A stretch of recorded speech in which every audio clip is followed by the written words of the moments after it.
I'm concerned that as Zimbabweans, we need to start now, more than ever, with the few days that are left to the election, to focus on the things and on the issues that really matter the most, that we can make a difference. Because we have an election.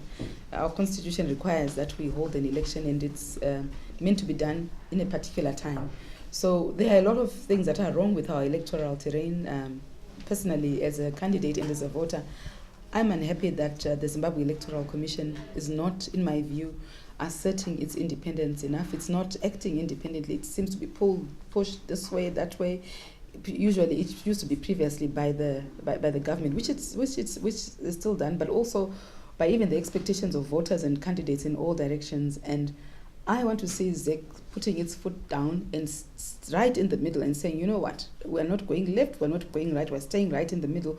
We're going to ensure that we implement the principles of an election in Chapter 7. And unfortunately, though, with a lot of sadness, I think that a lot of the issues that require to be done are reforms that have not been done. We have not conducted the reforms that are sufficient for us to have a free and fair election, whether they be statutory reforms, amendments to the Electoral Act and even the Political Parties Finance Act, the Broadcasting Services Act, etc., or the Public Order and Security Act and the Traditional Leaders Act, and even the Urban Councils Act and the Rural District Councils Act. There's a lot to be done in order to amend the law. But again, apart from that, we have not conducted the institutional reforms that are required, for example, for us to see the traditional leaders behaving and acting in the manner that the Constitution expects them to act, where they do not support any political party.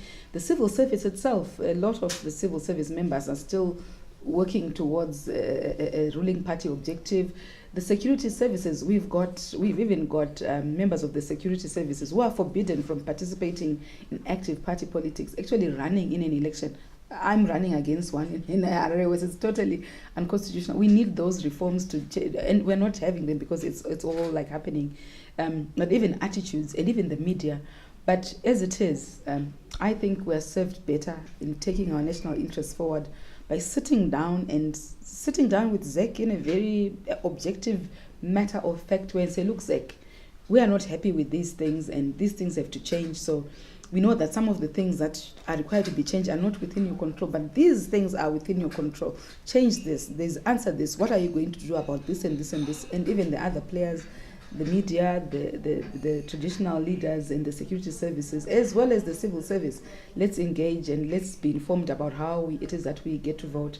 And I'm also hoping that we stop, because we focus on those issues and stop the personal attacks that are really crude and barbaric and extremely wrong. I mean, it won't get us, it won't improve. It also even causes despondency, but it also hurts a lot of people, and it just makes our politics caustic and toxic, and surely we can't get good governance out of a poisoned political environment. Let's try and do the best we can to make whatever it is we can salvage of the election, of making it less unfree and less unfair. And the use of social media, can we please hopefully use social media to enhance our election? Let's use it to give information about the election. I'm particularly concerned about and saddened, in fact, by the fact that I see that we are so worked up about elections, but sadly, it doesn't look like a lot of the time we make a difference between why are we voting for a councillor, what does a councillor do? Why are we voting for a member of parliament? What does a member of parliament do? Why are we voting for a president? What is the role of a president? And I'm hoping that even the candidates themselves, among us as candidates, I'm concerned that I'm even seeing candidates who are running for member of parliament, but who don't even, with respect to them, know what it is that they must do in parliament and talk about council issues and want to run and supervise councils. Members of parliament do not, they do not provide local government services. They don't empty bins, they don't provide water, they don't cut grass, they don't provide street lighting, they do not repair roads. That is what a municipality does. That is a council. And even then, a councillor does not personally do those things. A councillor makes sure that in their council, where they are elected, they push for those issues so that the workers in council deliver those things.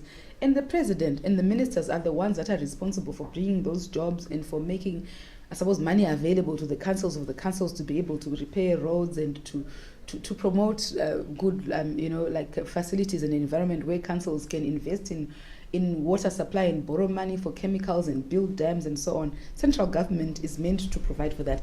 Members of parliament who are running do not build bridges. They do not build roads. If they do that, they lie to you. And for members of parliament also, I don't think it's right for members of parliament, for prospective members of parliament, to say, I'm going to do this and this with constituency development fund. I mean, seriously, that constituency development fund was only issued in 2010 once. It was a once-off $50,000. It was only ever issued again in 2018, a once-off $50,000.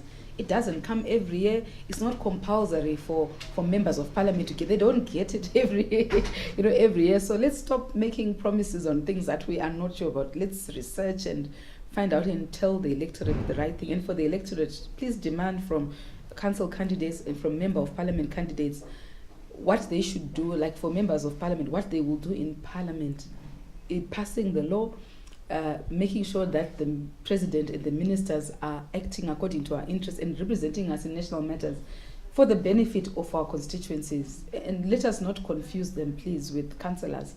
And let us ask councillors who are campaigning for to promise us what it is that they're going to address in the council chambers and pursue. And let us hear our presidential candidates telling us also what they are going to do at the national executive level about what to do in order to ensure that they implement the law that parliament passes.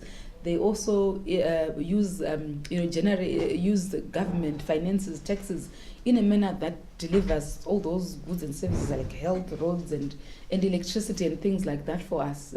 Let us hear them saying those things, and let us not hearing them talking about councillors and councils and about what MPs will do in parliament. Let each stand at the ballot box according to the office, and also let us voters also be wise and make sure that those people who are campaigning also know what it is that they're being elected into, because some of us don't know, and we're making false promises because maybe we don't know. We're trying to please voters, but I think let voters also just say, look, you know what, we know what we're about, and we're not going to be shortchanged. What are you going to do in the council?